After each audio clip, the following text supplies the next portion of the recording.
tardes a todos. Bueno, gracias por la invitación, primero que nada, y gracias también por contar con su presencia. Bueno, ya me comentaron que como son de diferentes áreas interdisciplinarias, voy a tratar de no irme tan técnico en esta área y ver cómo lo podemos hacer un poquito más, digamos, que sea aplicable igual a cada una de sus áreas. Claro que sí, la parte de la que voy a platicar ahorita es un poco enfocada en control, pero también tiene, digamos, áreas diferentes, por ejemplo, lo que son modelos y también, digamos, algunas aplicaciones directamente. Si tienen alguna duda, sin problema pueden levantar la mano y si no, al final, digamos, de la sesión podemos resolver cualquier otra duda. ¿Sale? Bueno, pues como ya dijo el doctor, mi nombre es Oscar Villegas, estudié en la Universidad de Offenburg, ahí en Alemania, fui becario CONACYT. Entonces me fui, digamos, apoyado por la beca CONACYT para Alemania.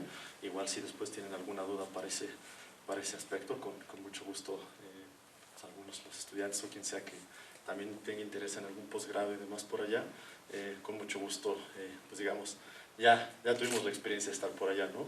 Y de también cómo manejamos todo lo que es la parte de las becas y cómo es irse al extranjero también. Me imagino que algunos de ustedes tendrán como interés hacer una estancia o algún tipo, digamos, de intercambio por allá y también todas esas cosas, con gusto. Bueno, empezamos. La parte de lo que es, ¿cuál es la parte de la agenda que vamos a estar trabajando? Ahorita, digamos, cuáles son las tendencias mundiales, digamos, en lo que son las partes de energías. Después voy a ir un poquito a lo que es lo básico, que es el control predictivo y cómo se puede aplicar y por qué. También cómo se desarrollaría más o menos un esquema sencillo de qué es lo que estamos buscando hacer y todas las cosas que son necesarias para poder hacer control predictivo. Y de ahí, bueno, me voy a dar un ejemplo con simulación y resultados, digamos, del proyecto que estamos trabajando por allá. Y al final, bueno, también hacer algunas comparaciones, ¿no? Y hacia dónde van algunas cosas de las tendencias en lo que es las energías renovables. Empezamos. Primero que nada, la primera parte de las tendencias mundiales es lo que es la distribución de la energía. ¿Cómo se está desarrollando ahorita la distribución de energía? Digamos, en todos los aspectos. Y se está moviendo poco a poco de lo que es un modelo centralizado de energía, que significa que, por ejemplo, CFE produce nuestra energía, digamos, para distribuirla a nuestras casas, plantas hidráulicas y todo, a modelos donde las casas también, o empresas y demás, tienen lo que son productoras de energía. Se está volviendo de lo que es un consumidor a lo que se le llama un prosumidor. Significa que nosotros también podemos generar nuestras energías para alimentar nuestros propios equipos electrónicos, para diversas cosas, ¿no? A lo mejor aquí en México no es tan necesario, por ejemplo, como en otros países más del norte, que necesitamos calefacción, pero por ejemplo en otros países, en estados del norte sí se necesita frío, por ejemplo el aire acondicionado. Entonces esos son requerimientos energéticos que tenemos y que de alguna forma tenemos que buscar, digamos, cómo satisfacer. Y obviamente con todas las energías renovables pues se está haciendo proyectos a gran escala para distribuirnos energías limpias, pero nosotros también podemos ser consumidores, digamos, y productores de esas energías. Entonces, ese detalle que está pasando, bueno, pues lo que es el uso de energías renovables está cada vez en aumento.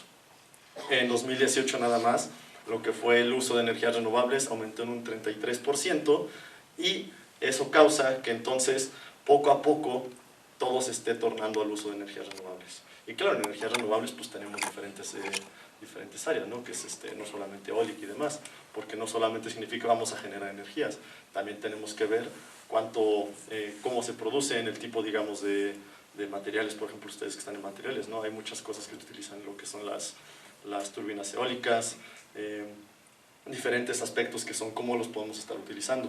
Y con lo mismo, entonces, se genera una gran demanda del uso de energías renovables.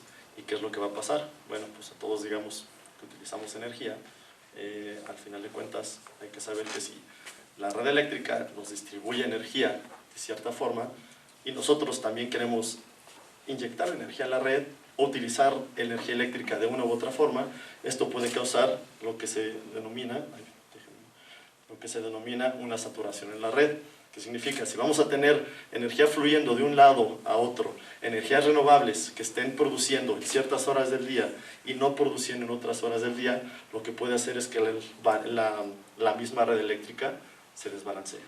Entonces, ese es uno de los problemas, digamos, principales que ahorita o que van a empezar a venir al momento de aumentar el uso de energías renovables. ¿Cómo podemos empezar a mitigar esto? Bueno, entonces hay, digamos, ciertos esquemas que se están proponiendo para decir, oye, ¿sabes qué? ¿Cómo vamos a poder nosotros decir que hay energía eólica, hay energía solar, no producir energía a lo mejor más, por decirlo, sucia, que sería carbón y demás, pero al final de cuentas también las pequeñas casas están produciendo energía, ¿no? ¿Y cómo le haces para que tu red no se sature? ¿O qué pasa en el momento en el que se acaba, deja de haber viento, deja de haber energía solar y tienes una demanda muy grande de energía? Tienes que saber cómo administrar esa energía. Entonces, digamos, la administración del flujo de energía es, digamos, uno de los problemas ahorita un poquito más complicados, ¿no? Que es lo que está a lo que está tendiendo, digamos, el panorama global. Otro detalle que tenemos es que, bueno, si nosotros tenemos nuestros paneles solares, a lo mejor tenemos una pequeña turbina eólica que, digamos, ya vendes, a veces en Amazon puedes conseguir unas de 3, 4 kilowatts para producir, y también queremos jugar con lo que también ahora tiene CFE, ¿no? Esquemas de que también le puedes vender a la red y demás. ¿Cómo puedes decir, oye, quiero comprar energía en el momento que la energía a lo mejor salga más económica y le vendo a la red, ¿no?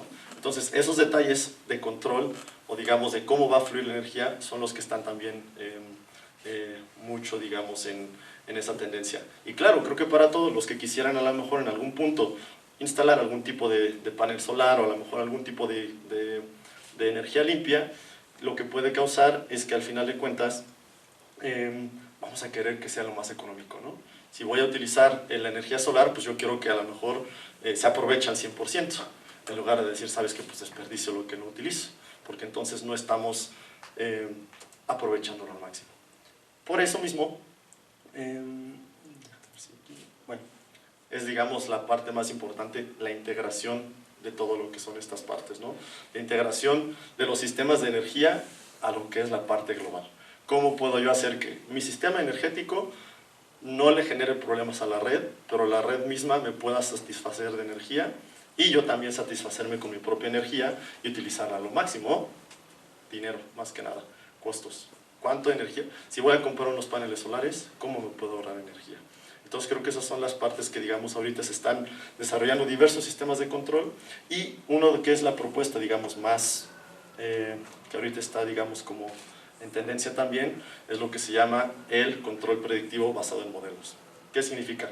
Lo que estamos haciendo es, a través de un modelo matemático, puedes generar lo que son, predecir estados futuros de lo que va a ser tu sistema, cómo se va a comportar tu sistema en el futuro, y obviamente esos estados los optimizamos, es decir, basados en una función de costo.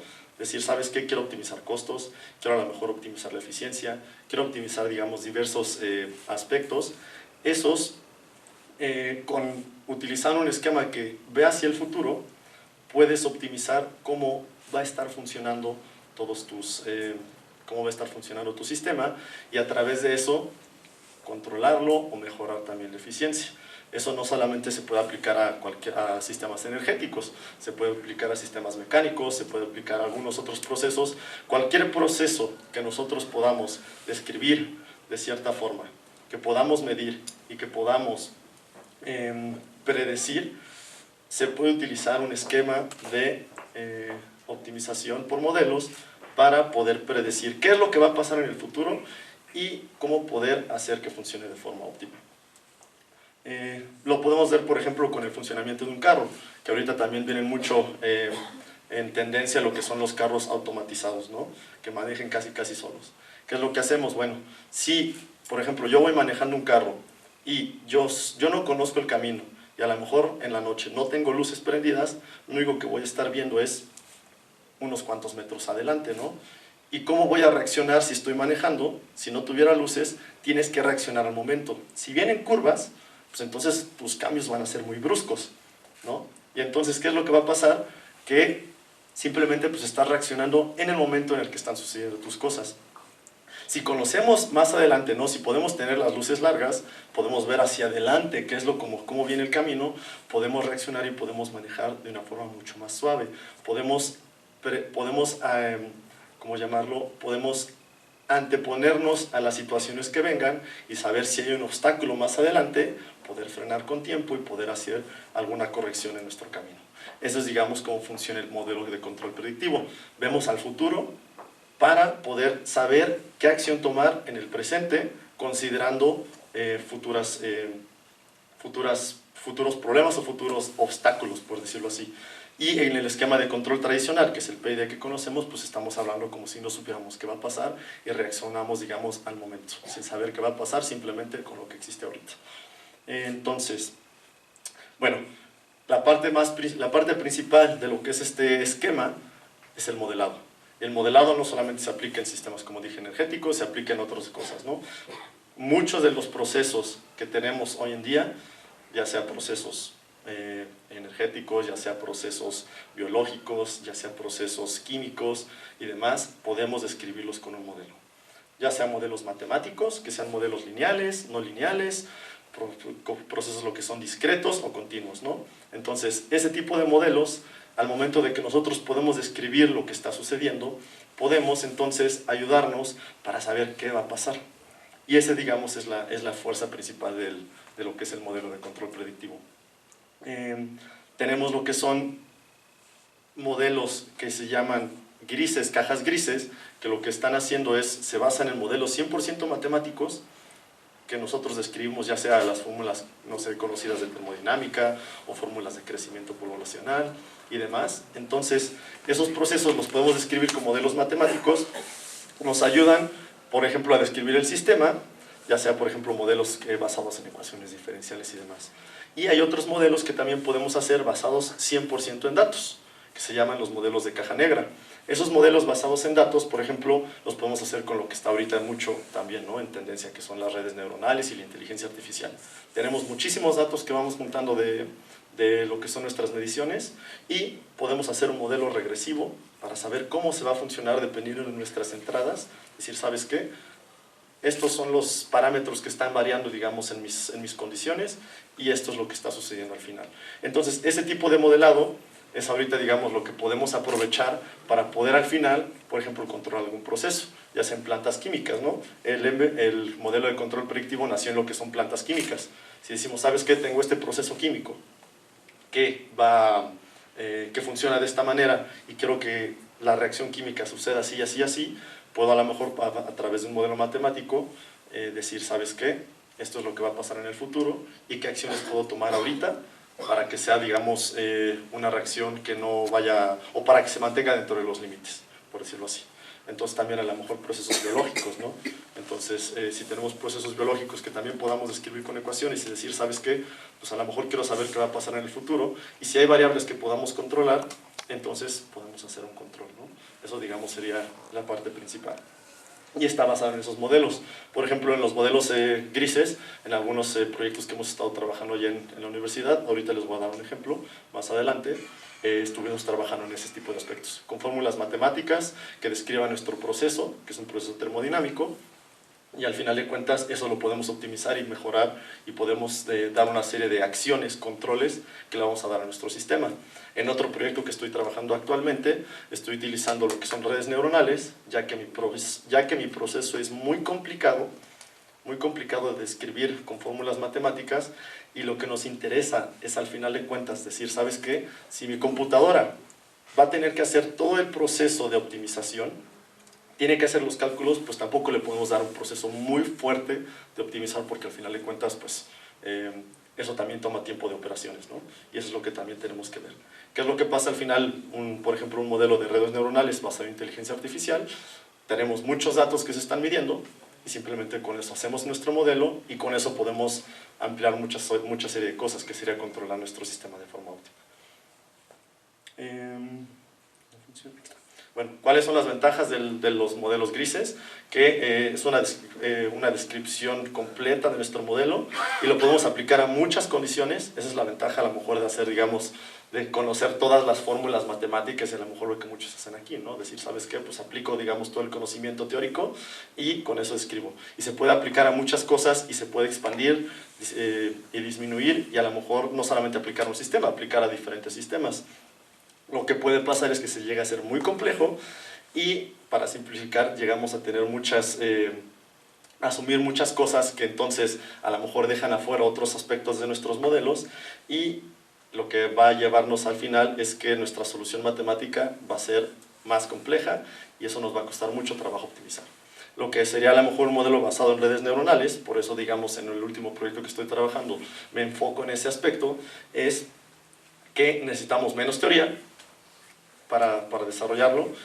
Son modelos más simples, pero muchas veces contemplan algunos aspectos que a veces nosotros mismos no podemos meter en nuestros modelos matemáticos, ¿no? En nuestros modelos teóricos, que los llegan a ser a veces hasta más,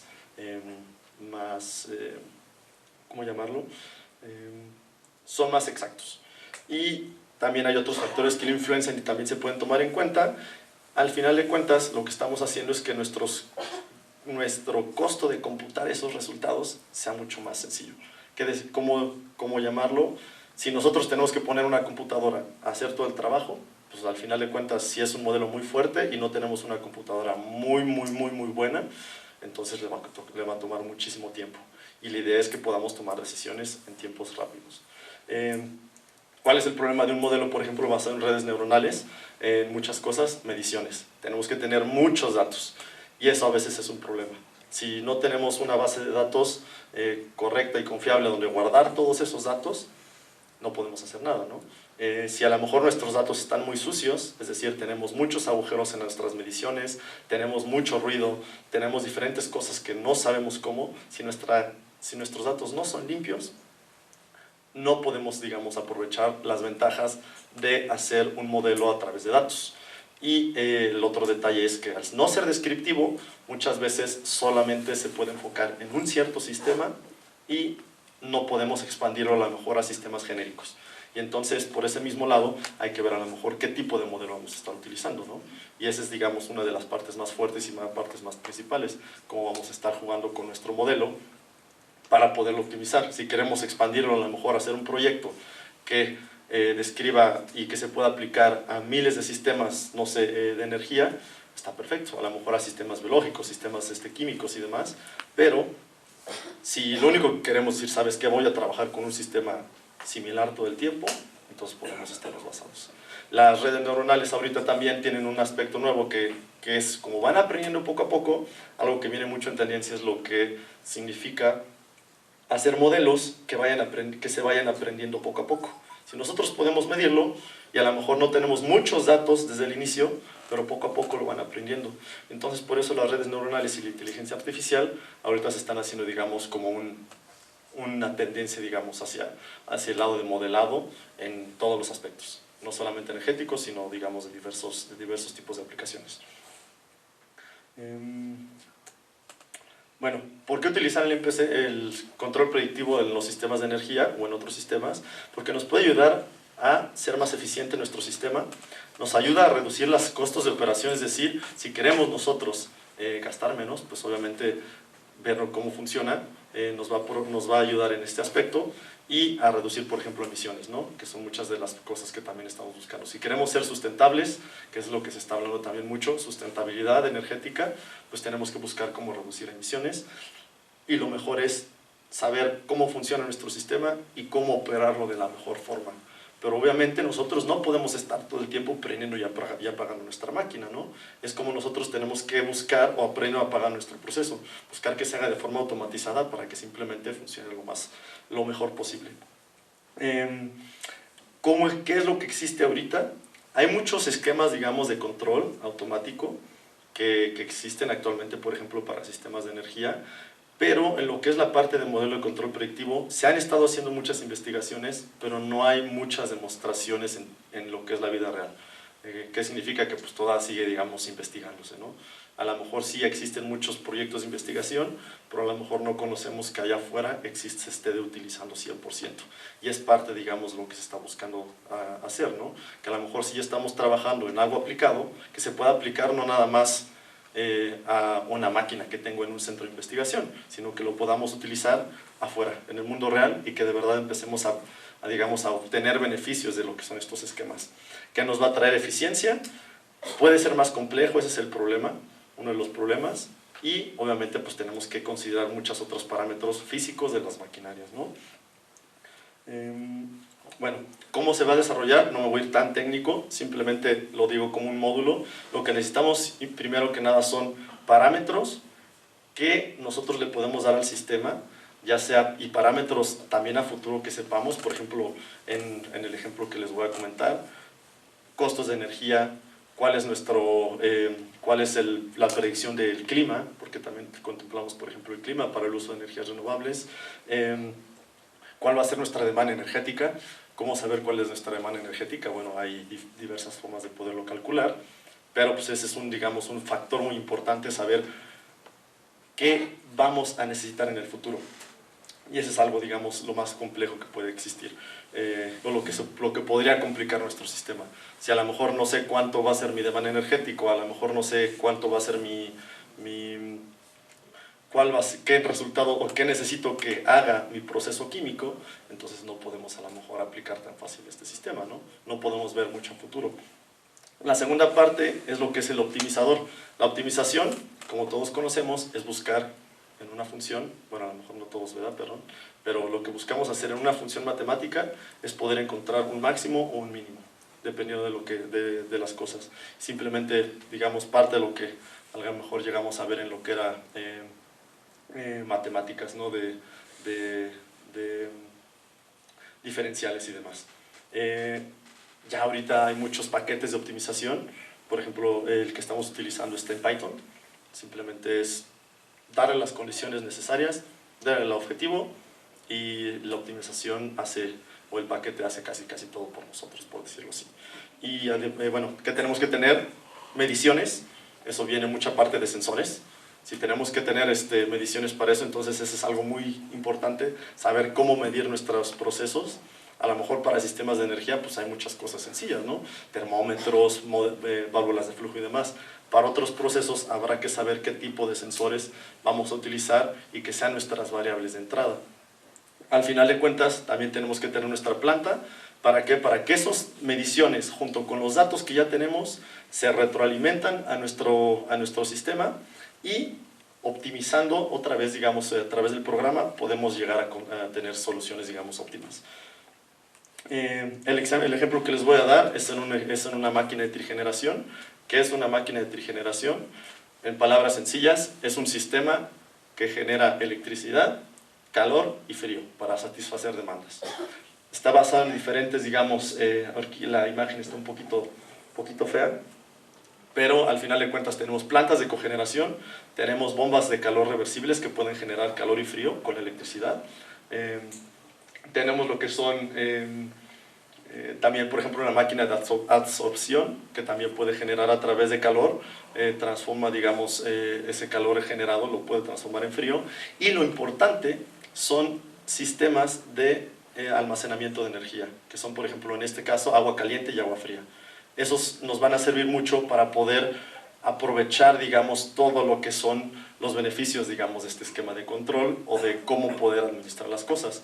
Ya que si en algún punto tenemos energía muy cara o energía muy barata, sabemos que podemos guardar la energía y la podemos distribuir más adelante. Bueno, para irme, digamos, no tan aquí a fondo, más que nada, todo como les comenté, muchas de las cosas de este ejemplo se desarrollaron en Python. En Python ahorita, digamos, está también muy en boca de todos porque tiene mucha flexibilidad como lenguaje de programación y podemos hacer muchas cosas, ya sea cosas científicas como optimización y demás, cosas de análisis de datos. Podemos, por ejemplo, aquí, una de las grandes partes que saqué fue conectarme a través de una aplicación web y sacar las predicciones del tiempo, ¿no? de nuestro clima. Entonces así ya no, digamos, ya no tuvimos que hacer ningún modelo para predecir cuál iba a ser la temperatura en ciertos momentos del día. En otra parte, para sacar los precios de la energía, utilizamos web scraping, que simplemente es leer una página de internet, la separamos y sobre esa parte leemos, digamos, nuestros datos y los podemos transformar, digamos, en variables que podemos utilizar más adelante. Entonces es una flexibilidad que también nos traen los lenguajes de programación. Y por ejemplo Python, que entonces no nada más nos sirve para, a lo mejor, para cosas, vamos a ponerlo para la optimización, sino lo utilicé ya, o ya no hay que estarse moviendo en otro tipo, digamos, o integrando 4 o 5 lenguajes de programación al final, y todo lo puedes hacer casi en una plataforma y te permite hacer, digamos, todo en conjunto, ¿no? También, por ejemplo, la conexión a la planta, que fue nuestro sistema, se hace a través, digamos, de un PLC, y entonces el PLC hay que conectarlo de cierta forma y de la misma forma. Ya hay paquetes que nos permiten, digamos, conectarnos directamente y mandarle señales al PLC. Entonces, ¿qué significa? Que simplificamos mucho en nuestro trabajo también utilizando este tipo de lenguajes de programación, y podemos hacer una, digamos, conjunción de diferentes cosas, ¿no? Utilizar predicción de clima, utilizar a lo mejor control de maquinaria, utilizar a lo mejor otras cosas que se utilizaban a lo mejor como, por ejemplo, el web scraping, que es sacar la información, y todo lo tenemos que hacer en una plataforma, sin siquiera estar volteando a ver que otra persona lo haga, o a lo mejor utilizar Java y después integrar Java con la Vue, o sea, son cosas que a lo mejor de otra forma tendrían que ser muy multidisciplinarias, y ahora todo se conjunta en una parte. Bueno, la optimización, como les decía, ya hay paquetes ya predefinidos. Hay un paquete ahorita que estamos utilizando que se llama Casadi, que es un paquete abierto, y se enfoca mucho en optimización no lineal. Y estos paquetes, digamos, ayudan mucho a todo ese desarrollo. Al final de cuentas, el modelo que utilizamos es un modelo lineal con variables enteras, que significa, nos ayuda a tener switches. Si yo quiero prender o apagar una máquina, tengo que tener una forma de decirle, oye, este es un estado apagado o un estado prendido, ¿no? Para los mecatrónicos. Entonces, hay optimización que no necesita eso y que simplemente necesitas números reales y no tienes ningún problema, pero entonces hay otras optimizaciones donde necesitas tener, por ejemplo, ceros y unos que nos sirvan para a lo mejor prender y apagar máquinas. Sin irme ya a tantos detalles, ¿cómo se aplica? La aplicación es, digamos, lo más importante. ¿Qué significa? Si tenemos un vector o una serie de tiempo, un horizonte de tiempo, lo que vamos a hacer es, vamos a optimizar no nada más el estado actual, nos vamos a ir a lo que es el futuro. Y entonces al momento de optimizar todo, nos va a generar una variable, un vector de tiempo de, por ejemplo, 24 horas. Pero la aplicación solamente se va a hacer del primer punto de tiempo. Y, digamos, esperamos, se implementa, se deja la máquina o se deja el desarrollo actuar, digamos, un cierto tiempo que nosotros también definimos, y en ese momento se vuelven a tomar, digamos, los datos más a futuro y volvemos a implementar. Lo podemos ver aquí, digamos, cómo se desarrollan las diapositivas. Por ejemplo, en la primera parte, en el cuadrito azul, podemos ver que a lo mejor ahí generamos una optimización con un cierto horizonte de tiempo, podrían ser 24 horas, y solamente el primero, donde veríamos el punto rojo, es lo que aplicamos y dejamos correr. ¿Qué es lo que pasa?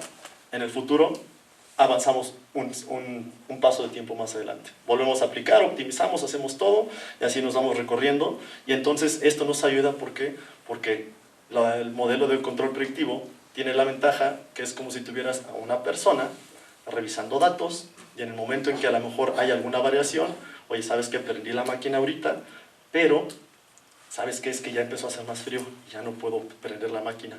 ¿Qué hacemos? Ah, pues ¿sabes qué? Apágala ahorita.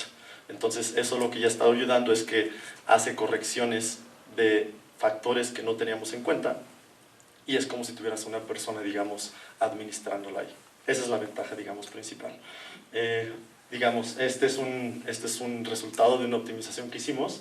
La primera parte que podemos ver es, se va haciendo diversas iteraciones.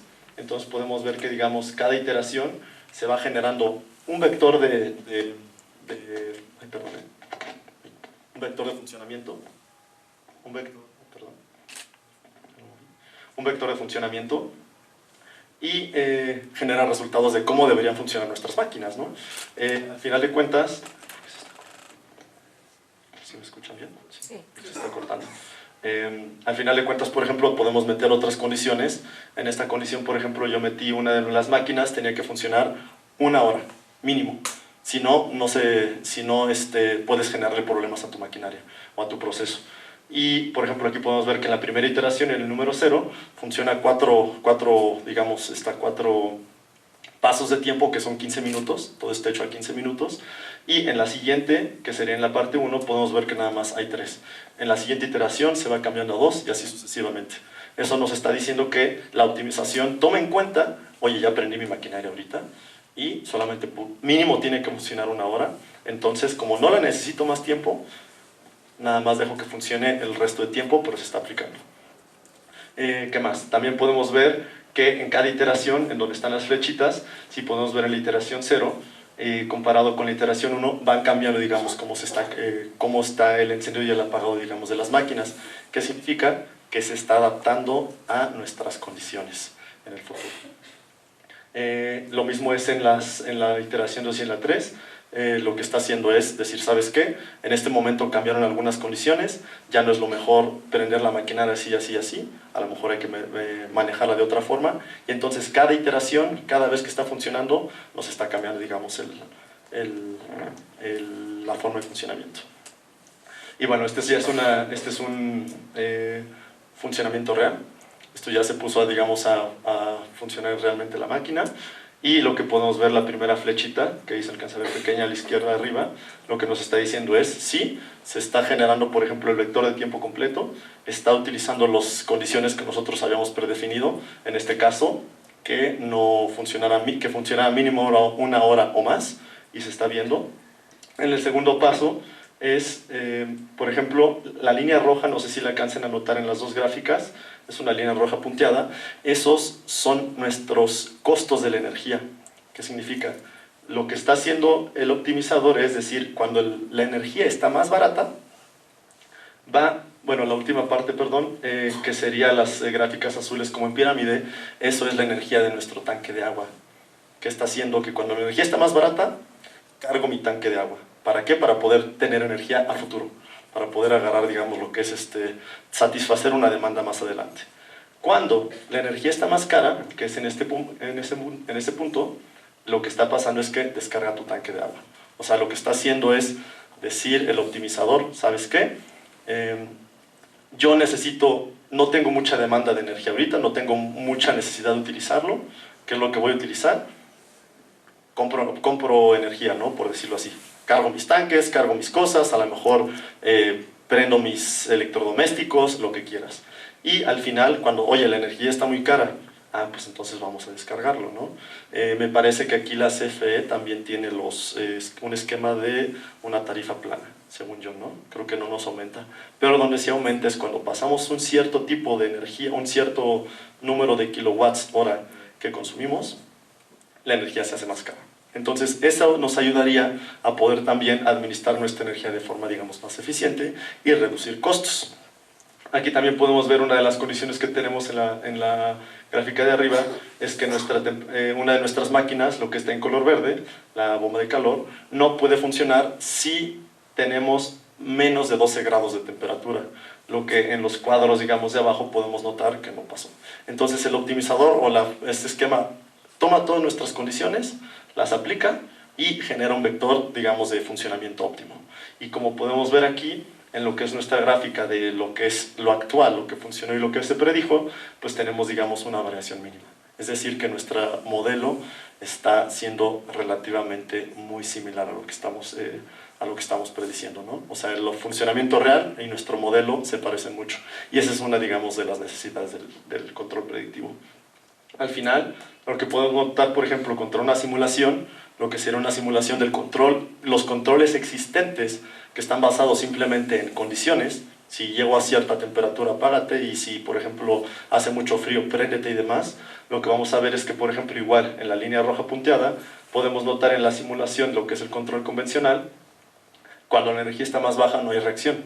pero en el control óptimo, cuando la energía está más baja, busca prender la máquina para poder nosotros eficientar nuestros costos, o a lo mejor para poder cumplir alguna de nuestras cosas, o de nuestros objetivos que serían, ¿no? Y no solamente estamos hablando de objetivo de costos, como les digo, pueden ser objetivos de reacciones, pueden ser objetivos de, por ejemplo, en maquinaria, a lo mejor de eficientar, por ejemplo, el proceso de una maquinaria, ¿no? Si estamos, por ejemplo, utilizando un compresor de energía para un sistema energético, y si lo que buscamos es a lo mejor que sea lo más eficiente, entonces con un modelo, digamos, que describa nuestra eficiencia con respecto a nuestro consumo de energía, podemos buscar que satisfaga nuestra demanda, pero al final de cuentas que no pierda tanta energía. Eso sería lo último, ¿no? Y bueno, ¿qué otras aplicaciones podemos tener? Bueno, lo que sería hay lo que se llaman ahora las microredes de energía, que son, como les había comentado, pequeños cúmulos, digamos, de diversos productores, por ejemplo, paneles solares, tenemos lo que son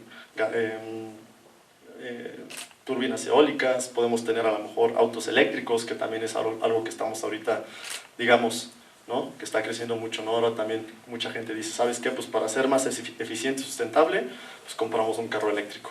Pero entonces también necesitamos saber cuánta energía le voy a tener que meter a ese carro eléctrico. Y las microredes entonces toman todo en cuenta eso y también se pueden eficientar. También, por ejemplo, el proyecto que estoy trabajando, como les comentaba, es cómo optimizar el uso de paneles solares para producir calor, que es uno, digamos, de los detalles que están interesantes. Es decir, si ya tenemos una demanda de calor, ¿cómo utilizo la energía solar para poder ahora satisfacer la demanda de invierno, ¿no? De mi casa que tenemos que calentar, ¿no?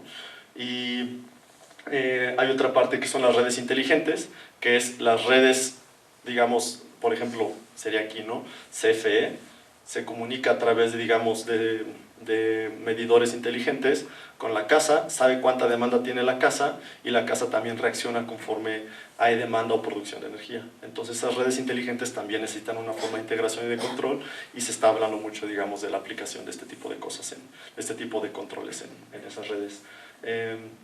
Y al final, por ejemplo, viene una parte muy importante, que eso es algo de lo que ahorita también mucha gente, es un problema muy grande.